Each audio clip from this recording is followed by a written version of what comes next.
आवाज क्लियर है?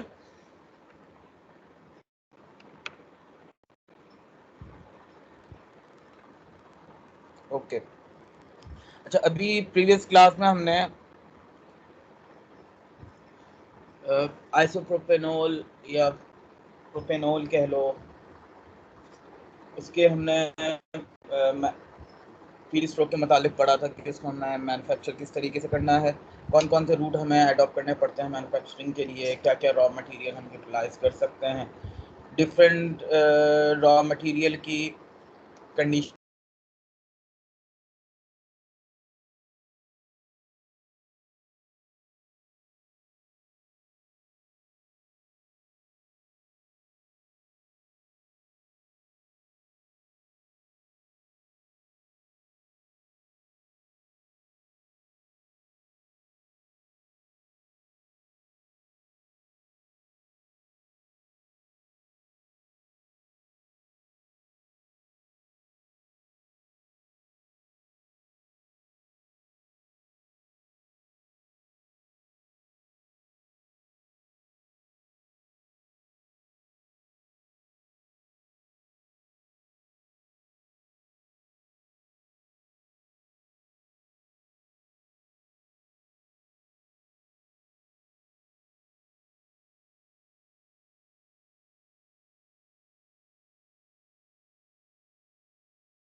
Sorry light चली गई थी जिसकी वजह से नेट डिस्कनेक्ट हुआ है।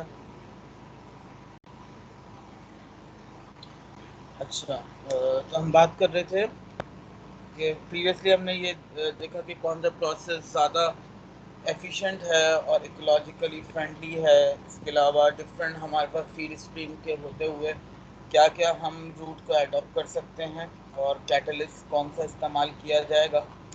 यहाँ पे आपके अभी स्क्रीन के ऊपर एक पीएफडी शो हो रही होगी, प्रोसेस फ्लो डायग्राम, जो कि आइसोप्रोपेनॉल के प्रोडक्शन के लिए, प्रोपाइल अल्कोहल के प्रोडक्शन के लिए इस्तेमाल की जाती है।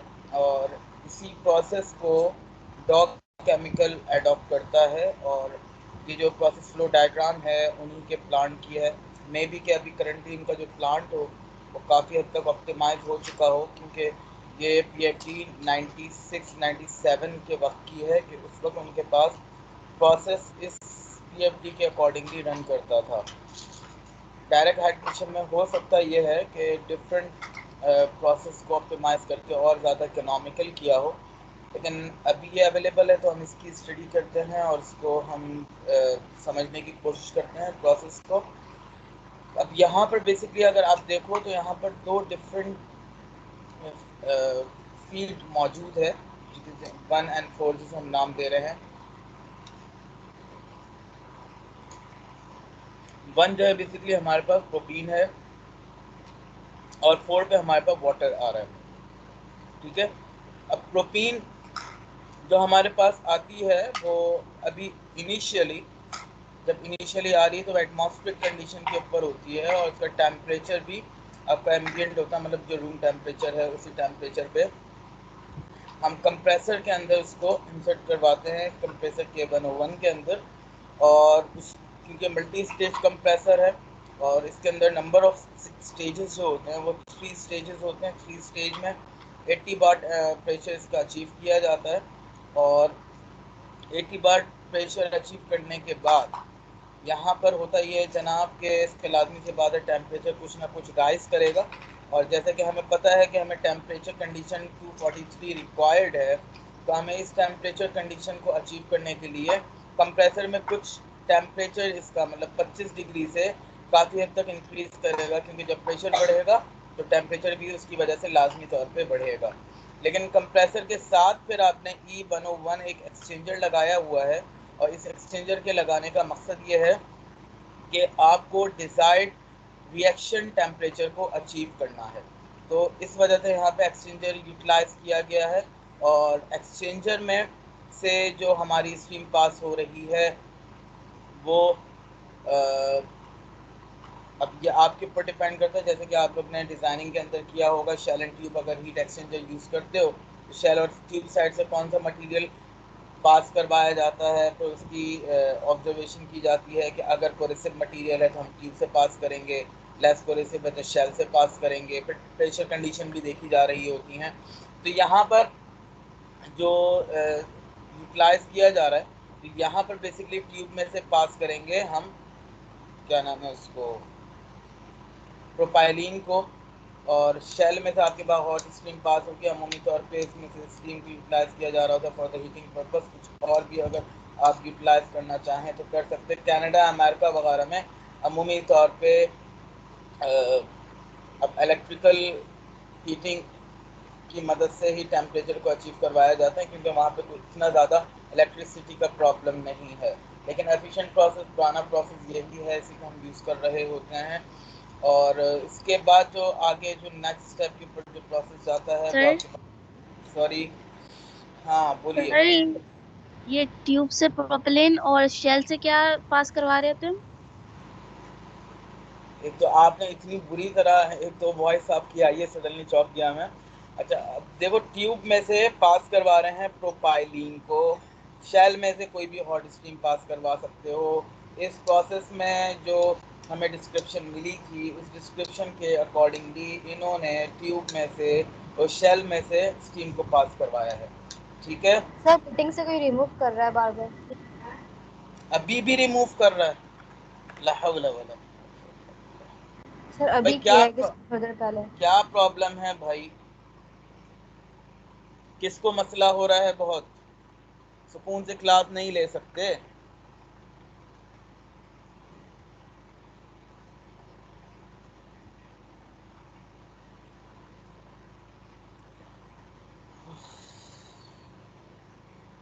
करते हैं कुछ।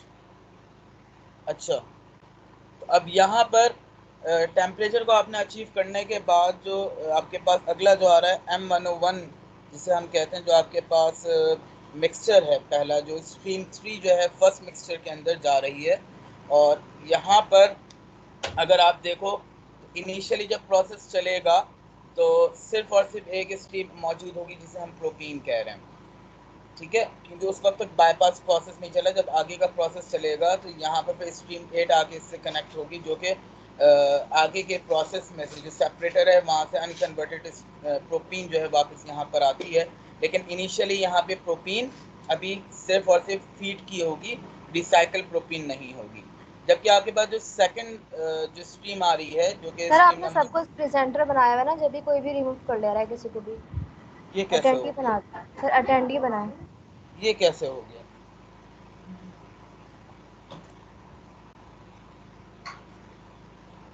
अच्छा,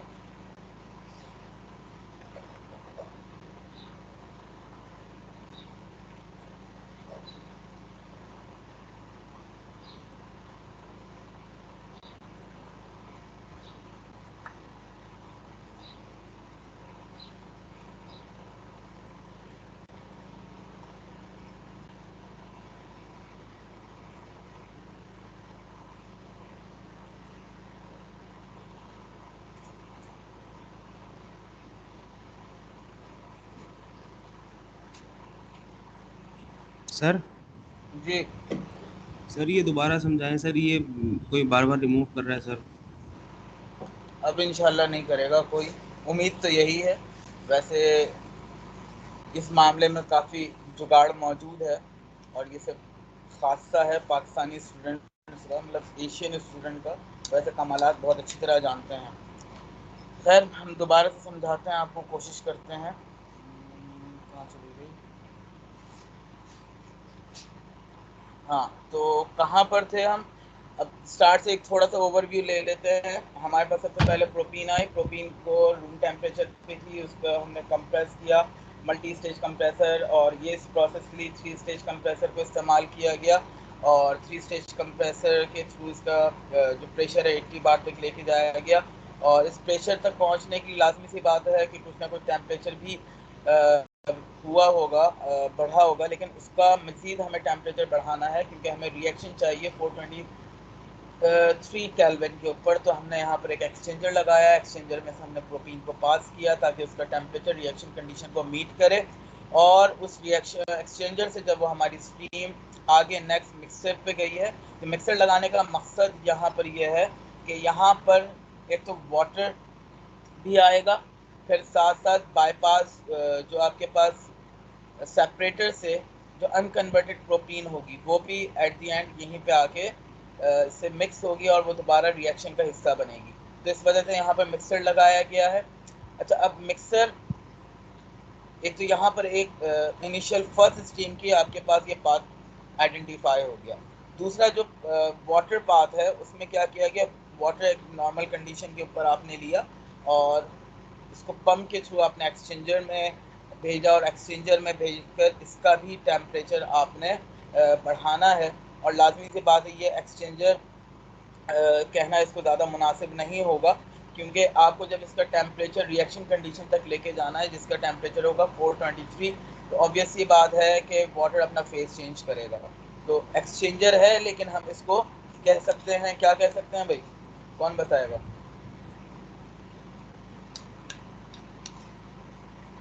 बहुत आसान सी बात पूछिए। इवेपोरेटर कहेंगे, या वेपराइजर कहेंगे, या कंडेंसर कहेंगे? सर वेपराइजर वेपराइजर हो सकता है। वेपराइजर हो सकता है, इवेपोरेटर नहीं हो सकता? वो भी हो सकता है सर। नहीं हो सकता, वेपराइजर है भाई। अच्छा ठीक है, ये वेपराइजर है, और यहाँ से स्टीम में कन्वर्ट हुआ, और यहाँ पे जो स्टीम में कन्वर्ट हो रहा है ये भी एक मिक्सर के अंदर जा रहा है। और मिक्सर के अंदर जाने का रीज़न ये है कि जब आप दूसरी लाइन से, वहाँ से जो आपके पास जो मेकअप वाटर है जो यहाँ से प्रोड्यूस होगा, वो वापस मिक्सर के अंदर आएगा। और मिक्सर के अंदर जब आएगा तो लाजमी से बात, उस पानी को हमें वेस्ट नहीं करना, इतना प्रोसेस लेके आना है। इस वजह से वाटर के लिए एक अलग सेपरेट मिक्सर को यहाँ पे इंस्टॉल किया गया है। अब ये जो पानी है ये जाएगा मिक्सर 1 के अंदर, जहाँ पे पहले से प्रोटीन मौजूद है। यहाँ पर फिजिकली मिक्स होगा, कोई अभी यहाँ पे कोई केमिकली रिएक्शन नहीं हो रहा, क्योंकि केमिकली रिएक्ट करने के लिए आपको कैटलिस्ट का सपोर्ट चाहिए, और इस वजह से यहाँ पे फिजिकली मिक्स होने के बाद फिर आपके पास रिएक्टर के अंदर जाएगा, और रिएक्टर के अंदर आपके पास सपोर्टेड कैटलिस्ट का बेड मौजूद है। प्रीवियसली आपको बताया गया है कि सिलिका सपोर्टेड कैटलिस्ट भी इस्तेमाल कर सकते हैं, और जिंक ऑक्साइड भी इस्तेमाल किया जा रहा होता है एज अ कैटलिस्ट यहाँ पर इसकी कन्वर्जन के लिए।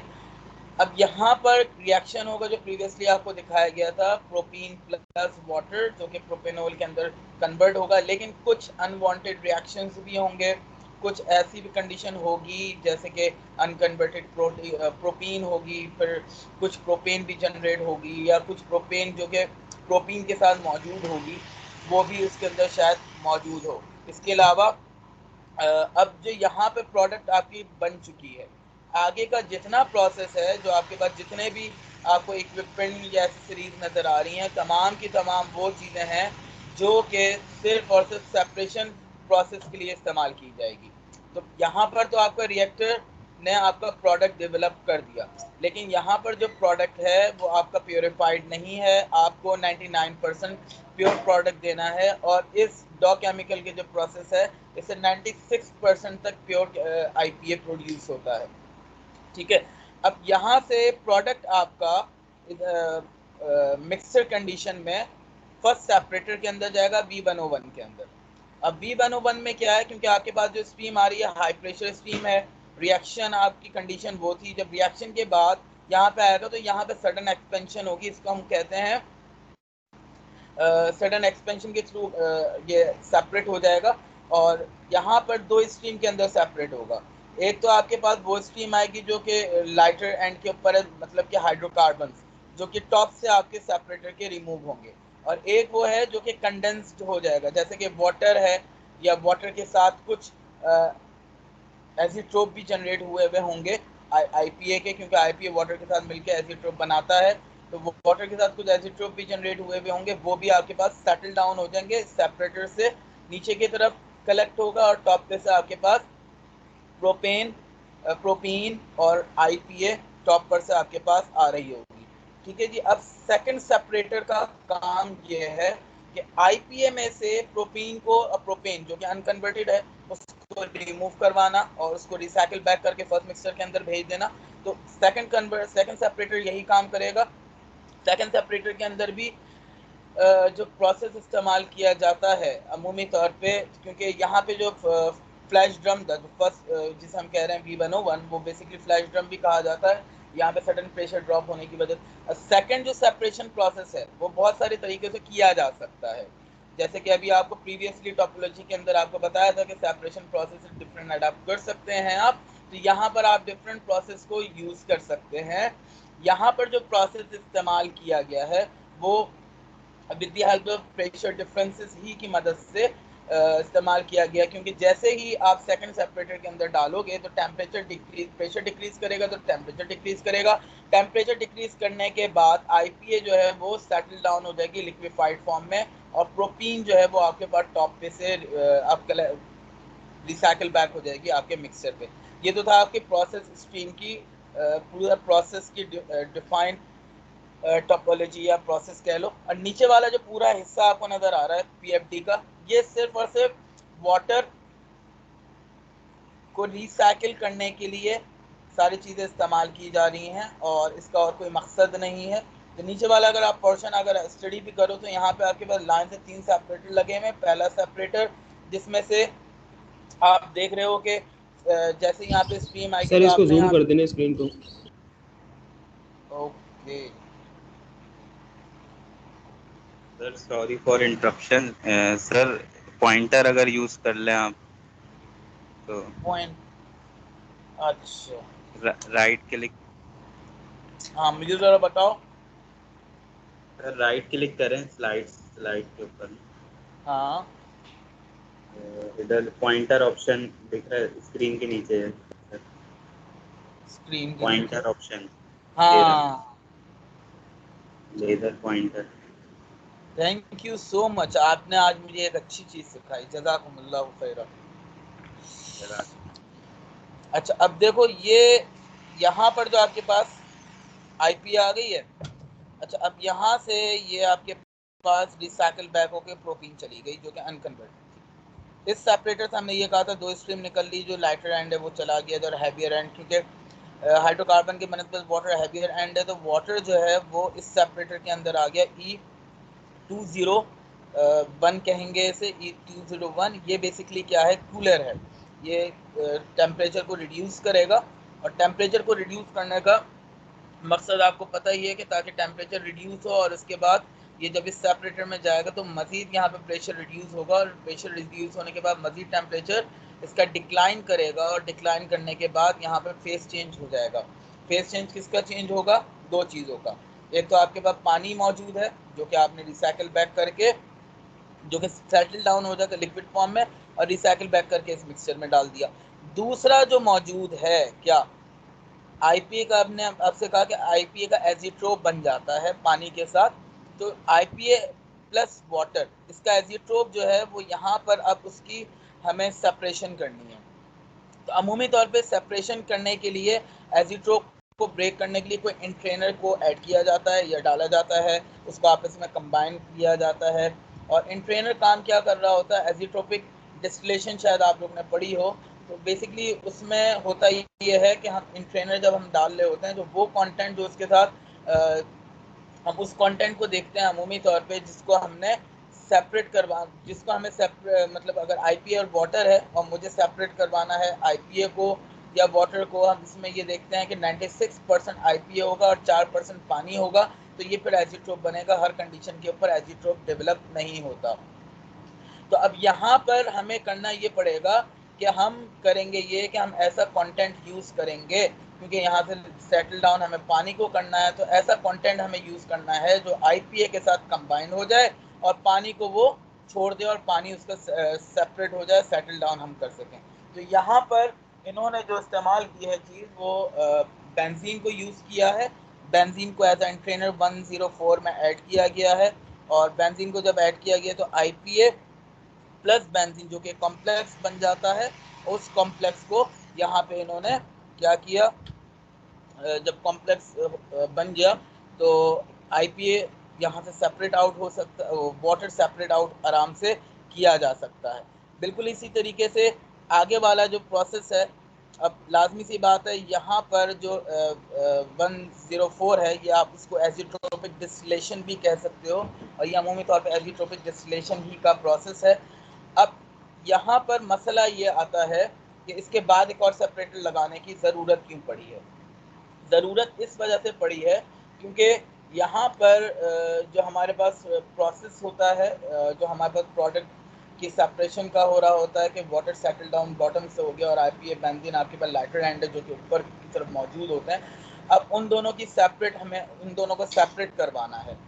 इस वजह से, क्योंकि हम आईपीओ को एज अ प्रोडक्ट बाद में उसको ड्रेन कर लें या उसको कलेक्ट कर लें और बेंजीन को जो है एज इंट्रेनर दोबारा इस्तेमाल कर सकें, इसके लिए हमें B102 को इस्तेमाल किया गया। यहाँ पे जो वाटर लिखा हुआ है ये वाटर नहीं है, ये बेंजीन होगा। तो अब यहाँ पर से पानी तो यहाँ से कलेक्ट हो गया, जिसे हम मैं दोबारा घुमा के इस वाले स्ट्रीम के ऊपर कनेक्ट कर सकता हूँ। ये एज अ रिसाइकिल के तौर पे इस्तेमाल हो सकता है। लेकिन यहाँ से जो जनाब ये स्ट्रीम गई है मेरे पास, जो कि बेंजीन प्लस आईपी है, इसको मज़ीद ट्रीट किया जाता है। मज़ीद अब किस तरीके से, अब यहाँ पे इसकी सेपरेशन का प्रोसेस है। अब इसकी सेपरेशन के लिए आपको प्रोसेस एडॉप्ट जो करना पड़ता है, वो अमूमी तौर पे यहाँ पर जो एडॉप्ट किया जाता है वो एब्जॉर्प्शन का प्रोसेस या एड्जॉर्प्शन का प्रोसेस एडॉप्ट कर सकते हैं, और इस प्रोसेस की मदद से आप बेंजीन और आईपीए को सेपरेट कर लोगे। ठीक है, अब यहाँ पर जब बेंजीन और आईपीए सेपरेट हो जाएगी, आप ये देख सकते हो, सॉरी इधर मैंने एक चीज़ गलत बताई, ये जो रिसाइकिल बैक हो रहा है ये है आपका बेंजीन और ये आपके पास आईपीए आ रहा है। तो बेंजीन तो यहाँ पे रिकवर होके रिसाइकिल बैक हो गया और एट दी एंड आपके पास यहाँ पे आईपीए आ जाएगा। तो इसकी मदद से आपने अपने हर एक कंटेंट को सेपरेट कर लिया है। ये प्रोसेस फ्लो डायग्राम मेरे अपने FIP प्रोजेक्ट की है और ये 2012 की। तो ये उस वक्त हमने डॉ केमिकल से मंगवाई थी। उस वक्त डॉ केमिकल लाहौर में वर्किंग कर रही थी, तो उनकी मदद से ये हमें काफ़ी हेल्पफुल PFD थी। लेकिन अभी काफ़ी अर्सा गुजर चुका है, तो हो सकता है इसके अंदर काफ़ी ऑप्टिमाइजेशन हो चुकी हो, क्योंकि इसके अंदर इतने सारे सेपरेटर्स लगे हुए हैं जो कि हम इसको और ज़्यादा ऑप्टिमाइज़ कर सकते हैं, जिसकी मदद से प्रोसेस और मज़ीद सिंपल हो सकता है। तो ये था एक इसका थोड़ा सा ओवरव्यू। अच्छा, अब इम्पॉर्टेंट बात ये है कि आप लोग के एंड के ऊपर आपको इन तमाम चीज़ों से समझने की क्या ज़रूरत है। पहली तो चीज़ ये कि आपको ये पता होना चाहिए कि हर एक इक्विपमेंट का फंक्शन क्या है। सबसे इम्पॉर्टेंट चीज़ कि जैसे कि फॉर सपोज आपके पास ये कि पूरी प्रोसेस फ्लो डायग्राम आ गई, बीच में से कोई भी एक ये पोर्शन है, for suppose V101, what is the function of V101, ये आपको पता होना चाहिए। ये क्या काम कर रहा है, इनपुट पे क्या है, आउटपुट पे क्या है, और ये सेपरेट किस ब्याह पे कर रहा है। फॉर सपोज E310, E310 क्या है, कंडेंसर है, क्योंकि यहाँ से बेंजीन के वेपर्स आ रहे होंगे जिसे वो कंडेंस करके आगे भेजेगा एज एन ट्रेनर।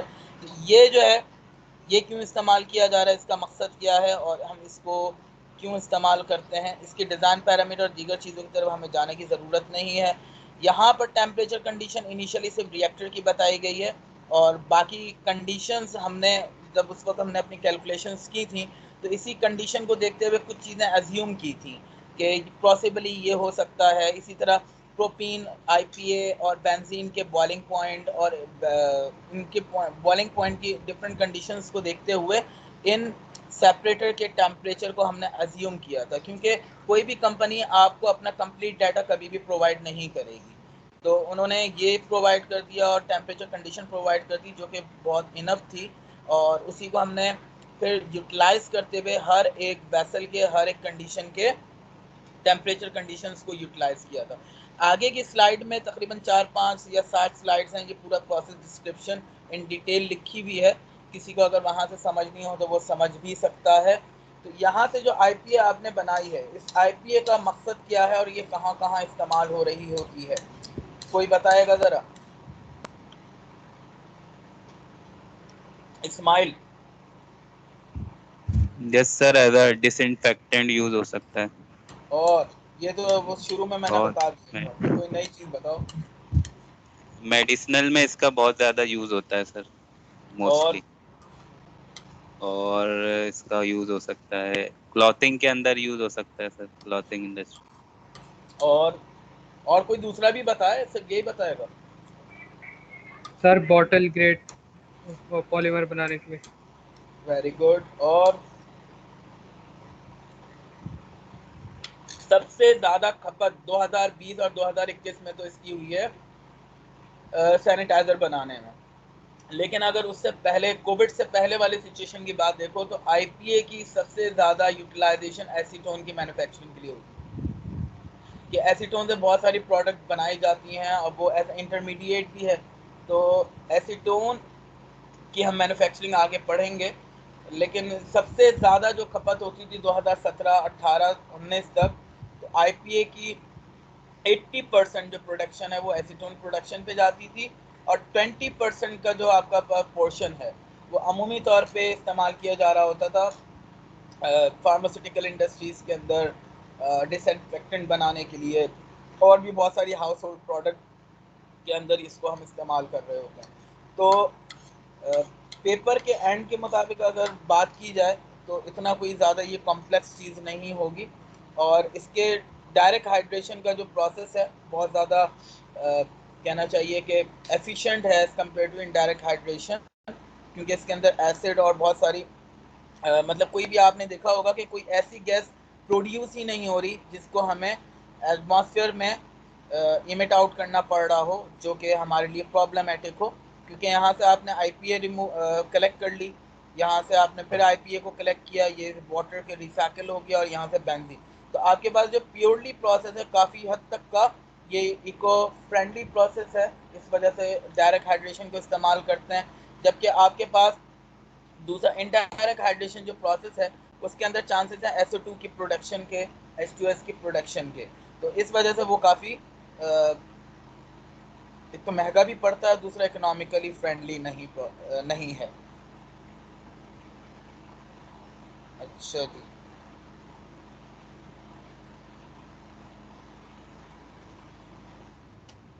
अब ये कुछ यूजेस हैं जो कि आपसे अभी डिस्कस किए थे, आप इस यूजेस को देख लीजिए, ये आपको अभी बताए जा चुके हैं। उसी को समराइज किया हुआ है।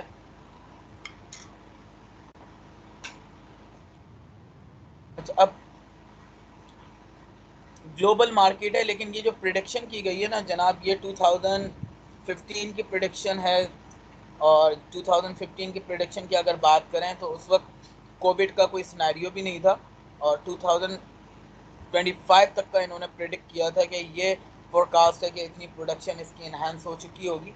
लेकिन अभी जो रिसेंटली ये काफ़ी हद तक और मज़ीद बढ़ चुकी है, और इसलिए ये जो अमूमी तौर पे इकोनॉमिस्ट और डिफरेंट इंडस्ट्रियलिस्ट जो कहते हैं कि पेट्रोकेमिकल इंडस्ट्री बैकबोन होती है अमूमी तौर पे किसी भी इंडस्ट्री की जीडीपी के लिए, क्योंकि सिर्फ ये एक प्रोडक्ट नहीं है, थाउजेंड्स ऑफ प्रोडक्ट बनती हैं पेट्रोकेमिकल की, जो कि आपकी कंट्री के लिए काफ़ी फ्रूटफुल होती हैं आपकी जीडीपी को इंक्रीज़ करने के लिए। और सबसे इम्पॉर्टेंट चीज़, आपको अपने ही प्रोडक्ट मैन्युफैक्चर करते हो तो आपकी बहुत सारे और भी इश्यूज जो हो सकते हैं वो भी रिजॉल्व हो सकते हैं।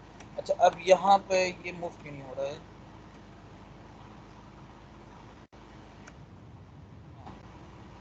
ये कुछ एशिया की कंपनी है, जो बड़ी कंपनी जो कि केमिकल प्रोड्यूस करती हैं, आईपीए।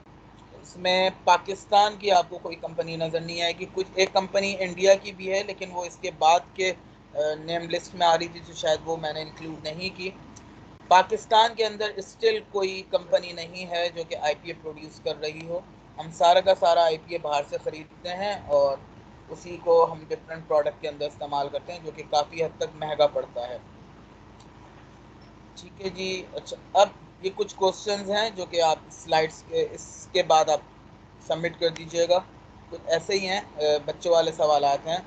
मुझे व्हाट्सअप भी कर सकते हैं, रिटर्न में आप ऐसे भी ईमेल कर सकते हैं। इसके लिए कोई हार्ड एंड फास्ट रूल नहीं है कि आपको बहुत प्रॉपर फॉर्मेट के अंदर इसका जवाब देना है। और वॉइस मैसेज के तौर पे भी कर सकते हो, इसमें कोई इशू की बात नहीं है। सिर्फ और सिर्फ ये रिवीजन के लिए है, रिव्यू के लिए है।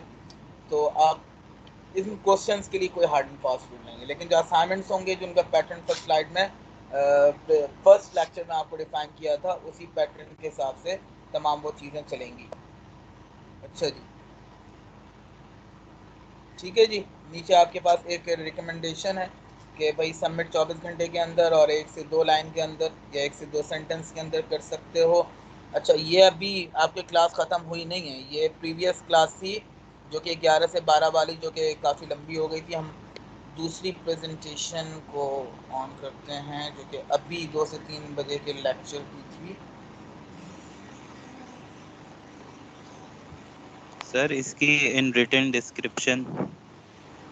इन रिटर्न, हाँ, मैं आपको एक काम ये करता हूँ कि ग्रुप पे ना मैं इसकी पूरी रिपोर्ट आपको शेयर कर देता हूँ, तो काफ़ी आपके लिए। चैप्टर नंबर 3 है उसका, जो कि प्रोसेस डिस्क्रिप्शन है पूरी। तो चाहो तो मैं सिर्फ चैप्टर 3 आपको भेज दूँ, चाहो तो मैं आपको पूरी रिपोर्ट भेज दूँ जिसके अंदर तमाम कैलकुलेशंस भी हैं। जैसा आप लोग को सुटेबल हो मुझे बता देना, तो मैं आपको इंशाअल्लाह उल अज़ीज़ वो भेज देता हूँ। नंबर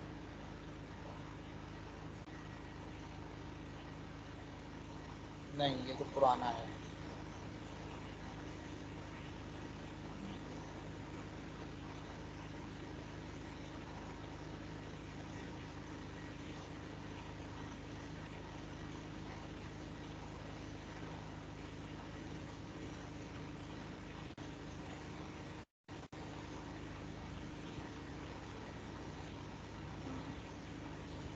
एक मिनट रुकना।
ओके, स्क्रीन शो हो रही है?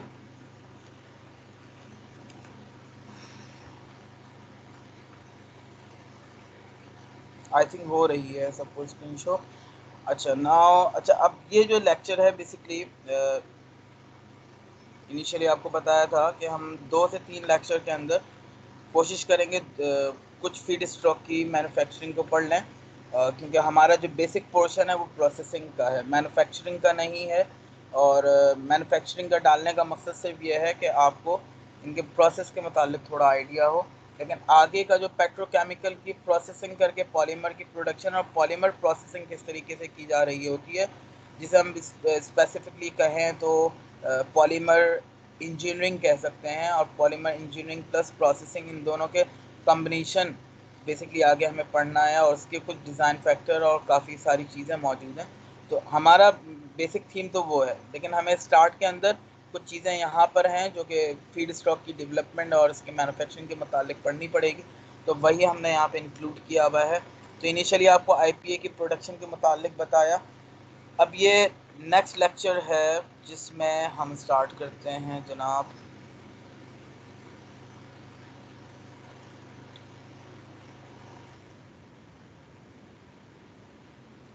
अच्छा, पेट्रोकेमिकल, इसमें अब जो हमारे पास आएगा manufacturing of methanol from syngas.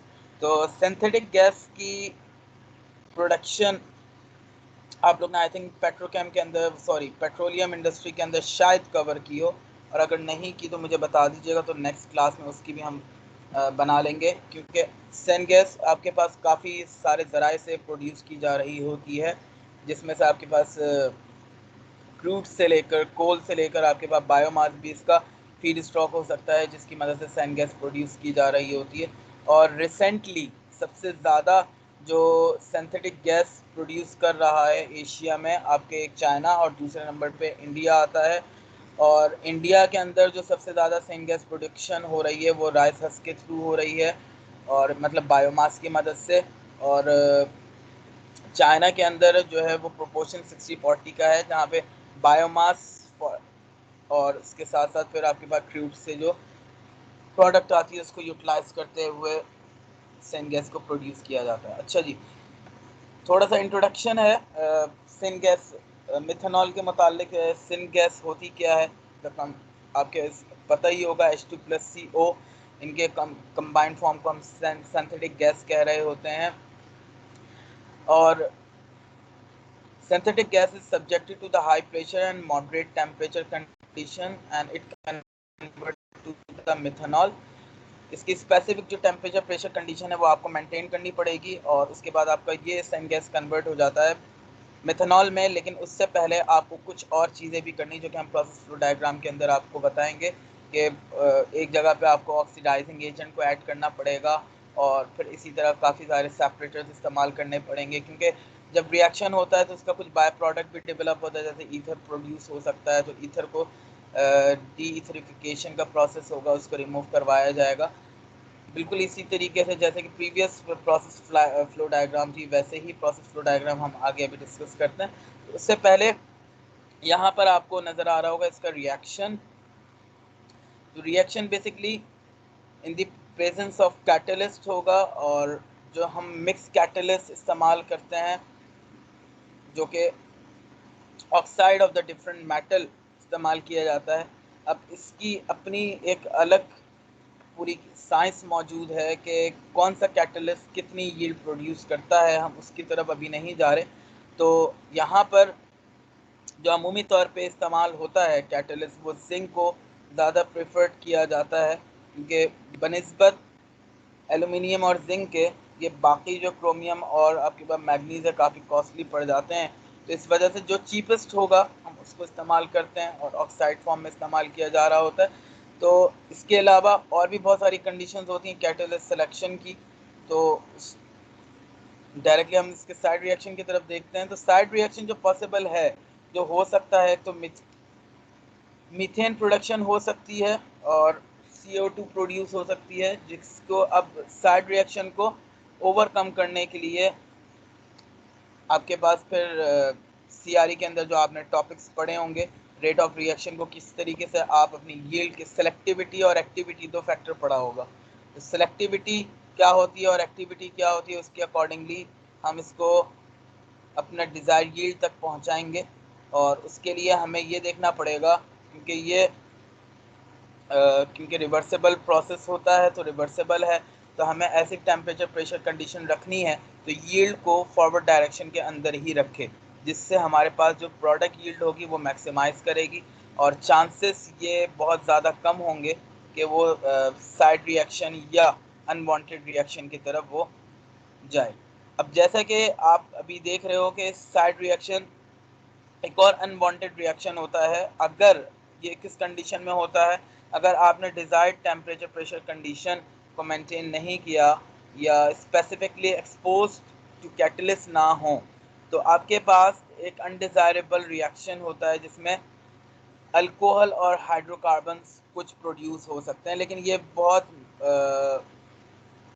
Possibly बहुत कम होता है क्योंकि मेंटेन टेम्परेचर किया जाता है और बेड इस तरीके से कैटलिस्ट का डिज़ाइन होता है कि आपके पास एक्सपोजर होता है कैटलिस्ट का आपके रिएक्टेंट के साथ, और जितना सरफेस एरिया इंक्रीज होगा कैटलिस्ट का उतना ही ज़्यादा आपके पास रिएक्शन रेट भी इंक्रीज होगा, प्रोडक्ट यील्ड इंक्रीज जाएगी। तो ये एक इसकी प्रोसेस फ्लो डायग्राम है इस प्रोसेस की, जो कि मिथेनॉल प्रोडक्शन के लिए है। और आप देख सकते हो कि बहुत ज़्यादा ये कॉम्प्लेक्स नहीं है, जितनी कॉम्प्लेक्स आईपीए की थी उसके बनिस्बत ये काफ़ी सिंपल प्रोसेस फ्लो डायग्राम है।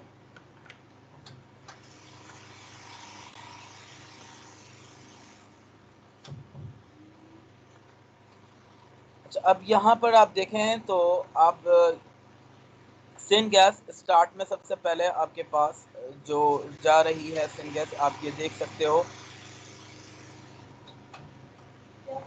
हाँ, एक सेकंड।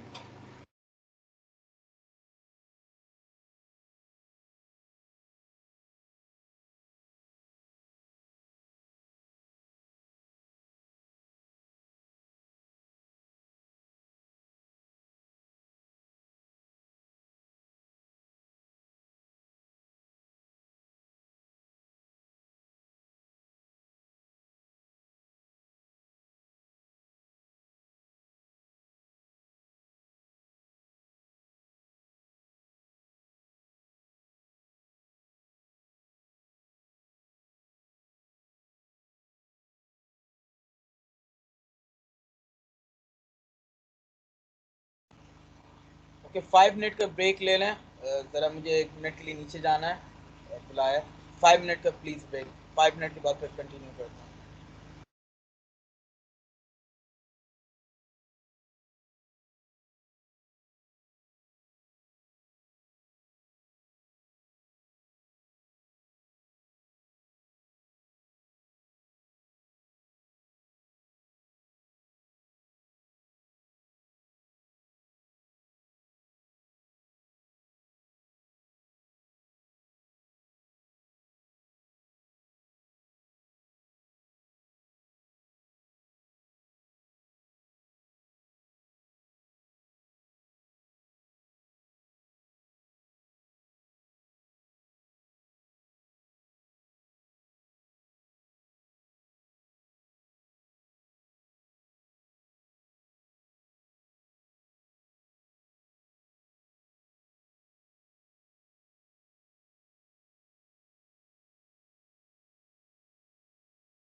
अच्छा स्टूडेंट, अच्छा अब हम बात कर रहे थे इसके प्रोसेस फ्लो डायग्राम के मुताबिक। तो प्रोसेस फ्लो डायग्राम आपकी स्क्रीन पर है और ऐसी बहुत ज़्यादा कॉम्प्लेक्स नज़र नहीं आ रही जैसे कि आईपीए की थी। तो यहाँ पर बेसिकली क्या है कि आपके पास सेम गैस जो मौजूद है सबसे पहले वो रिएक्टर में जाएगी। तो रिएक्टर में जाने से पहले आपको एक सिंबल नज़र आ रहा होगा, आई थिंक बहुत सारों के लिए शायद ये नया सिंबल हो। अगर कोई बताना चाहे कि ये किस चीज़ का सिंबल है, जिसमें आपको दो नज़र आ रहे हैं पहिए, हालांकि वो पहिए हैं नहीं लेकिन पहिए जैसा कुछ नज़र आ रहा है, व्हील्स जैसा। दो आपके पास स्क्वायर बॉक्सेज हैं जो आपस में कनेक्टेड है और इसके बाद फिर आपके पास तो व्हील टाइप की चीज़ नज़र आ रही है। अगर कोई बताना चाहे क्या है तो चलें ऑप्शन दे देते हैं। मिक्सर है, वाल्व है, पंप है। मेरी आवाज़ आ भी रही है?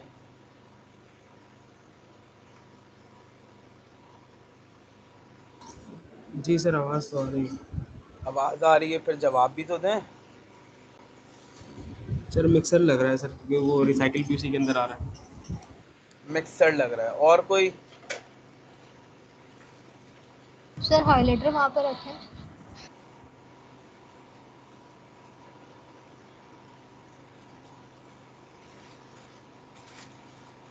सर ये तो पंप है। सर सर ये न्यूमेटिक कंट्रोल बेल्ट है। न्यूमेटिक कंट्रोल वाल्व, ये कौन थे? क्या तो ये सर इस्माइल तुम बता रहे थे क्या है ये? पंप है ये। दोनों सर यही न्यूमेटिक। हाँ हाँ, क्या है क्या है, सर बोलना जरा। पीटी पंप है। पीडी पंप है। और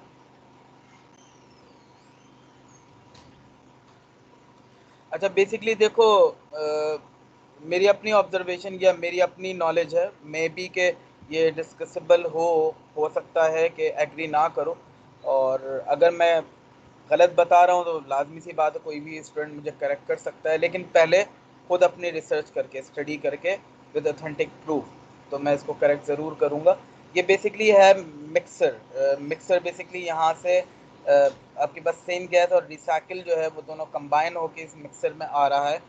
पॉसिबली कि ये पंप भी हो, क्योंकि इस तरह का सिंबल इनलाइन मिक्सर का भी होता है। इनलाइन मिक्सर मार्केट के अंदर अवेलेबल हैं जो कि आपके पास दो डिफरेंट स्ट्रीम को एट अ टाइम वो कंबाइन करके एक ही मिक्सर के अंदर वो यूज़ कर रहे होते हैं। मतलब ये कहो कि अमूमी तौर पे मिक्सर में क्या होता है कि आपके पास डिफरेंट लाइंस, एक मिक्सर एक वैसल के अंदर डिफरेंट लाइन आ रही होती है और वो उसी वैसल के अंदर इनपुट हो रही होती है, जबकि इनलाइन मिक्सर में जस्ट एक लाइन मौजूद होती है और वो बाय मोटर उसको रोटेट कर रहा होता है। जैसे कि आपको यहाँ पे नज़र आ रहा होगा कि प्रीवियस लाइन के अंदर रिसाइकिल लाइन कनेक्ट हुई हुई है। तो ये सिंबल इनलाइन मिक्सर का भी होता है और जो ये न्यूमेटिक वाल्व की बात कर रहे हैं कि उसका भी हो सकता है। तो मेरी अपनी जो नॉलेज के हिसाब से, और आपको इसकी अब इनलाइन मिक्सर के जब आप देखोगे तो सिंबल सिमिलरली बिल्कुल यही मिलेगा। तो मैं किसी को गलत नहीं कह रहा, लेकिन आप इसको देख लीजिएगा खुद अपने तौर पर भी, और मेरी नॉलेज में भी इजाफा करने के लिए मुझसे भी लाजमी तौर पर डिस्कस कीजिएगा। तो यहाँ पर अगर हम अज्यूम करते हैं इसको एज अ मिक्सचर, तो यहाँ पर रिसाइकिल जो मटेरियल है यहाँ पे मिक्सड होके इस रिएक्टर के अंदर जाता है। तो रिएक्टर कंडीशन पहले इसने डिफाइन की भी है कि 200 to 350 ATM प्रेशर को मेंटेन रखना है। और लाजमी सी बात है कैटालिटिक रिएक्शन हो रहा है तो इसका स्पेसिफिक टेम्परेचर भी है। तो उस स्पेसिफिक टेम्परेचर तक पहुंचने के लिए इसको स्टीम प्रोवाइड करनी पड़ेगी। टेम्परेचर प्रीवियस स्लाइड में शो हो चुका था, आई थिंक सो। यहाँ पर स्टीम टेम्परेचर को, रिएक्शन टेम्परेचर को मेंटेन करने के लिए हम यूटिलाइज करेंगे और उस टेम्परेचर पे जो इसका रिएक्शन टेम्परेचर है वो जैसे ही अचीव्ड होगा तो इसके कन्वर्जन स्टार्ट करेगा। यहाँ पर जो आपके पास जो प्रोडक्ट बनेगी ये आपके पास प्रोडक्ट रॉ, आपके पास मिथेनॉल भी होगी उसके अंदर। इसके अलावा आपके पास कुछ अनकन्वर्टेड सिन गैस भी होगी। इसके अलावा आपके पास कुछ जैसे कि अनडिज़ायर्ड प्रोडक्ट्स हो सकते हैं, जैसे अनडिज़ायर्ड रिएक्शन आपने प्रीवियसली पढ़े जिनके चांसेस होते हैं। अगर हम ये कहें कि 99% नहीं भी हैं तो 1% तो फिर भी चांसेस हैं कि CO2 प्रोड्यूस हो।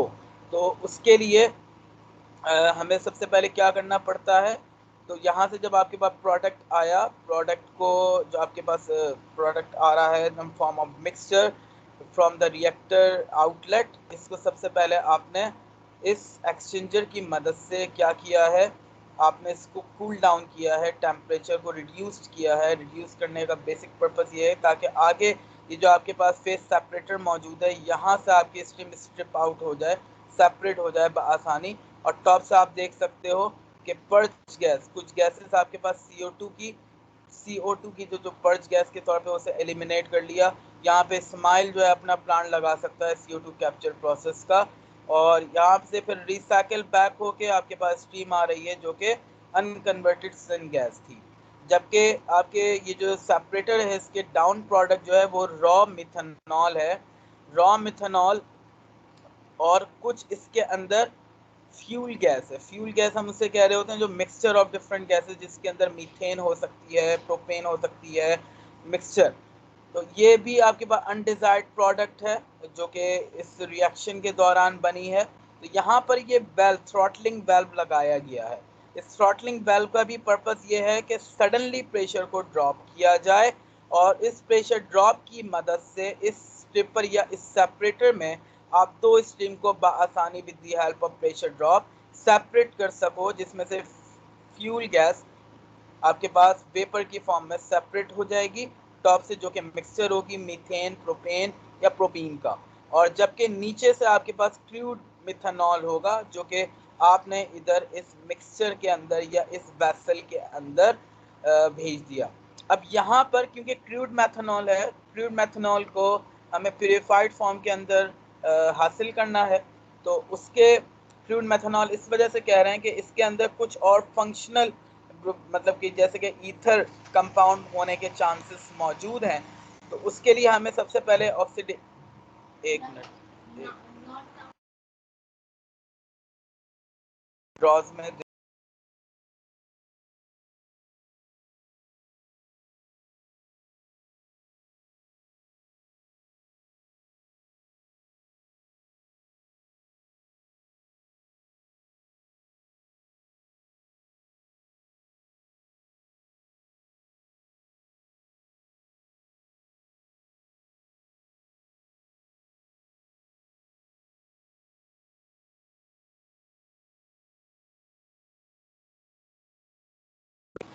अच्छा, अब यहाँ पर क्रूड मिथेनॉल जो मौजूद है, इस क्रूड मिथेनॉल को अब मज़ीद प्रोसेस किया जाएगा ताकि आपके पास जो methanol at the end product आए वो आपका प्रोडक्ट यूजेबल भी हो और प्योरीफाइड भी हो।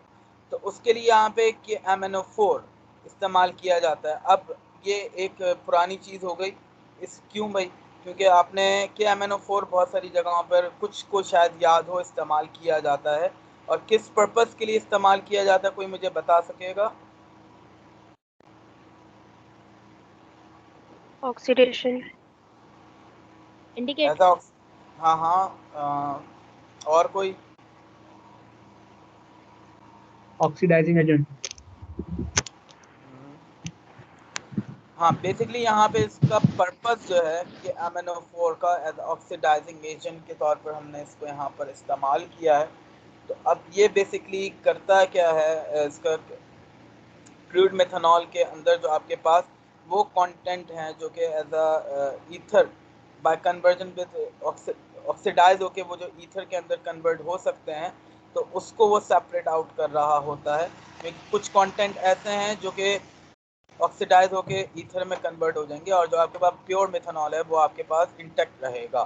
तो यहाँ पर जो क्रूड आपके पास मिथेनॉल है उसकी हमने ऑक्सीडाइजेशन करवाई है ऑक्सीडाइजिंग एजेंट की मदद से, और ये फिर यहाँ पे ऑक्सीडेशन होने के बाद ये डी ईथरिफिकेशन का प्रोसेस होगा।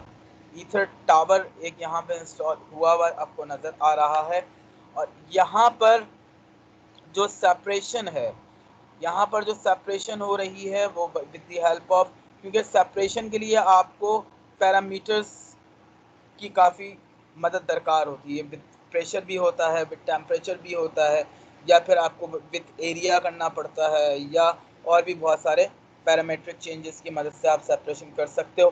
तो अब यहाँ पर बेसिकली क्या हो रहा है कि यहाँ पर हमें with the help of temperature इस ईथर को सेपरेट आउट करना पड़ेगा। और आप बॉटम पे देख सकते हो कि एक रिसाइकलिंग का प्रोसेस भी लगाया गया जो कि टावर टेम्परेचर को भी मेंटेन करेगा और जो आपका पास प्रोडक्ट लोड है उसको भी मेंटेन करने के लिए हम इस्तेमाल कर रहे होते हैं। बिल्कुल इसी तरह यहाँ पर भी आपने इस प्रोसेस को लगाया हुआ है ताकि वो टावर टेम्परेचर भी मेंटेन रखे, सडनली ड्रॉप टेम्परेचर ना हो जाए, ताकि इसकी सेपरेशन डिस्टर्ब ना हो और कुछ पोर्शन ये डायरेक्टली प्रोडक्ट की फॉर्म में भी ले। तो बॉटम से आपके पास जो इथेनॉल मजीद आया है, अब इथेनॉल के अंदर कुछ ना कुछ पानी का कंटेंट मौजूद है।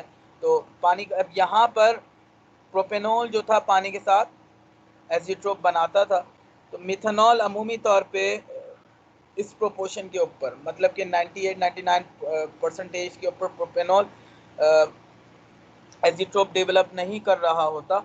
तो यहाँ पर सिंपली यहाँ पे इसको कह सकते हैं डिहाइड्रेशन का प्रोसेस है लास्ट में, जहाँ से आपको सिर्फ पानी रिमूव करना है। तो यहाँ से ईथर टावर से आपके पास जो प्रोडक्ट गई एट दी एंड वो मिथेनॉल टावर के अंदर, और मिथेनॉल टावर के टॉप पे से आपको मिथेनॉल मिल गई। वही उसी क्राइटेरिया पर रन किया है जिस तरीके से ईथर टावर के ऊपर रन हो रहा था, और एट दी एंड बॉटम से आपको वाटर आपने इसकी एलिमिनेट कर ली है, रिमूव कर ली है। तो ये तो था इसके एक आसान सा एक प्रोसेस जो कि आपको नज़र आ रहा होगा। यहाँ से जो मिथेनॉल मिलेगी आपको ये 98% तक प्योर है। तो 98% तक प्योर है, और मिथेनॉल बहुत सारी जगहों पर इस्तेमाल की जा रही होती है। और कहाँ कहाँ इस्तेमाल होती है, कोई बताएगा एग्जाम्पल कहाँ कहाँ हम इसको इस्तेमाल कर रहे होते हैं?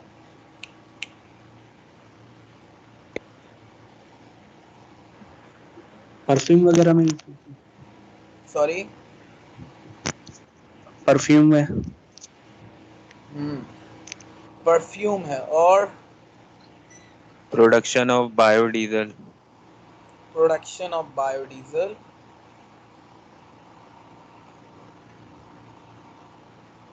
कोई डेवलप्ड टेक्नोलॉजी बताओ जिसमें ये मेथनॉल इस्तेमाल हो रही हो, क्योंकि प्रोडक्शन पेंट ऑफ वगैरह में, सॉरी एडहेसिव्स या पेंट वगैरह में।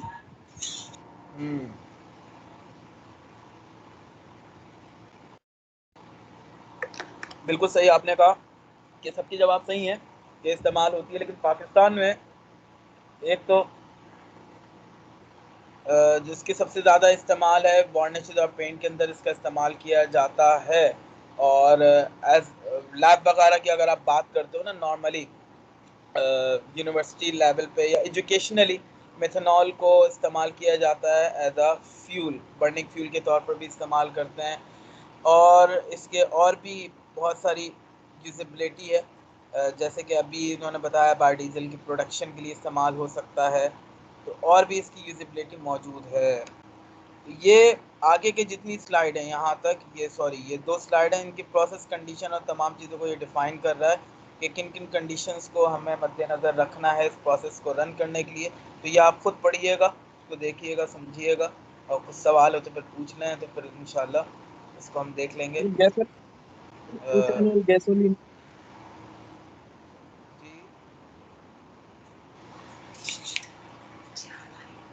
क्या कहा यूसुफ? कुछ कह रहा था I think. Gasoline sir, ethanol gasoline. Used in gases. अच्छा, अब ये कुछ 2-3 सवालात हैं। सर लास्ट में हम डिहाइड्रेटिंग एजेंट यूज कर सकते हैं लास्ट आवर में? हाँ, तो मैंने आपसे देखो एक तो बात ये कही थी कि स्टार्टिंग में जब हमने ये सारे प्रोसेसिंग नहीं की थी, तो अभी जो हम प्रोसेस पढ़ रहे हैं ये वेल डेवलप्ड प्रोसेस हैं जो कि इंडस्ट्री इस्तेमाल कर रही है। कुछ इसमें से ऐसे भी प्रोसेस हैं जो कि काफ़ी हद तक ऑप्टिमाइज़ हो चुके होंगे, लेकिन उसका इल्म अभी तक हमें नहीं है या हम तक वो नॉलेज पहुंची नहीं। तो आप इन प्रोसेसेस को काफ़ी हद तक ऑप्टिमाइज़ कर सकते हैं। तो टोपोलॉजी जो है बेसिकली आपके एंड के ऊपर है कि आप डिफरेंट सेपरेशन टेक्निक यूज़ करें जिससे आपका प्रोसेस काफ़ी हद तक ऑप्टिमाइज़ हो जाए। बिल्कुल कर सकते हैं, और इससे अगर आपकी प्रोसेस को उठा के बोल दो क्लास ले रहा है, बाद में कोई क्लास से फारिग होकर बात करते हैं। तो अब इसके बाद आप यूज़ कर सकते हैं, कोई इशू की बात नहीं है इसमें। अच्छा ये कुछ रेफरेंसेस हैं। अच्छा अब आगे का एक और कंपाउंड है जो कि फीड स्ट्रोक है या इंटरमीडिएट कह सकते हो, जो कि इस्तेमाल किया जाता है डिफरेंट मटेरियल को बनाने के लिए, इथाइलिन डाइक्लोराइड, जो कि विनाइल क्लोराइड के बनाने के लिए या पॉलीविनाइल क्लोराइड बनाने के लिए इस्तेमाल किया जाता है।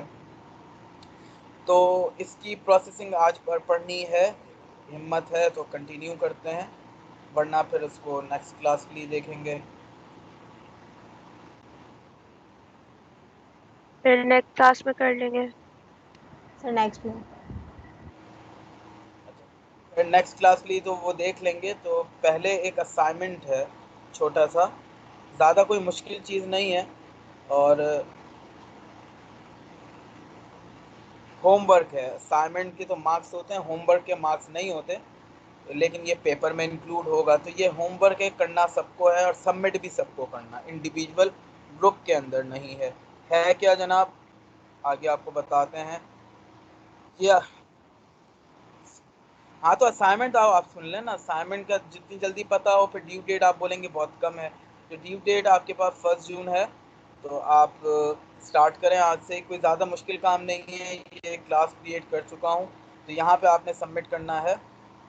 वीडियोज़ हैं कुछ, उस वीडियो को देखना है, उसके प्रोसेस को समझना है और उसके प्रोसेस को अपने वर्ड्स में डिफ़ाइन करना है और उसकी प्रोसेस फ्लो डायग्राम बनानी है, बस।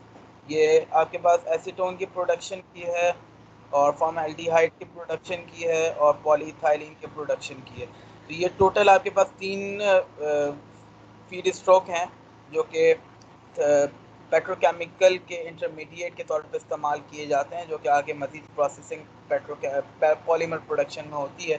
तो ये आपने वीडियोस देखनी है और इस वीडियोस को समझ के इसके प्रोसेस को समझना है, उसको अपने वर्ड्स में डिफ़ाइन करना है, फिर उसकी प्रोसेस फ्लो डायग्राम बना के इस क्लास में सबमिट करना है। लास्ट डेट 1 जून 2021। ठीक है जी। तो इथाइलिन डाइक्लोराइड की मैन्युफैक्चरिंग प्रोसेस जो है वो हम नेक्स्ट क्लास में स्टडी कर लेंगे, नो इशू। लेकिन ये असाइनमेंट बताना ज़रूर, होमवर्क बताना ज़रूरी था, असाइनमेंट नहीं। तो होमवर्क सबको सबमिट करना है लाजमी तौर पे, ठीक है।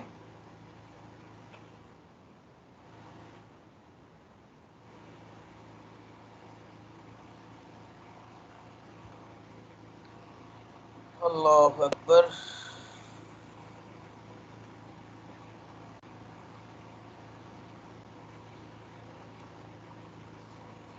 आपकी अटेंडेंस मैं डाउनलोड कर चुका हूँ। या स्ट्रेंथ आप लोग की 80-90 के 70 तो कंफर्म है और 30 स्टूडेंट आता है क्लास में। इस बार मैं प्रॉक्सी किसी के नहीं लगाने वाला, तो प्रॉब्लम खुद ही को होगी, आप लोगों को फेस करनी पड़ेगी बाद में जब अटेंडेंस आपकी कम होगी।